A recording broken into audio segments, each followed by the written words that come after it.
Ben ritrovati con i TG Flash di New Sicilia. Arrivano ulteriori dettagli sul pauroso incidente stradale che si è verificato questa mattina tra due mezzi intorno alle ore 10, lungo la strada statale 284 ad Adrano ed esattamente all'altezza dello stadio dell'Etna. A rimanere ferita, non gravemente, una donna, con quest'ultima che è stata soccorsa e trasportata da un'ambulanza all'ospedale Santissimo Salvatore di Paternò per ulteriori accertamenti.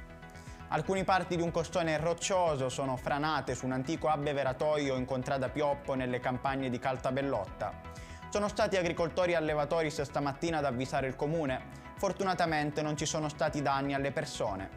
Il sindaco ha inoltre informato il Dipartimento regionale della Protezione Civile con un sopralluogo tecnico atteso nelle prossime ore. Qualcosa inizia a muoversi nel senso giusto. Si intravedono probabilmente i primi segnali in merito alla sicurezza di esercizi a bordo degli autobus della città di Catania.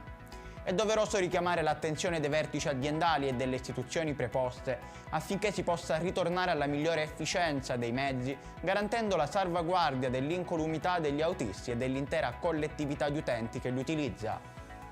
Si sblocca definitivamente la vicenda che ha tenuto banco nelle ultime settimane in merito all'installazione delle luminarie per conferire maggiore lucentezza alla festa di Sant'Agata. La società privata Lucerna Luminarie si occuperà di abbellire le arterie cittadine per la gioia dei devoti e della miriade di appassionati. Luminarie che però saranno allestite in forma ridotta rispetto agli anni precedenti.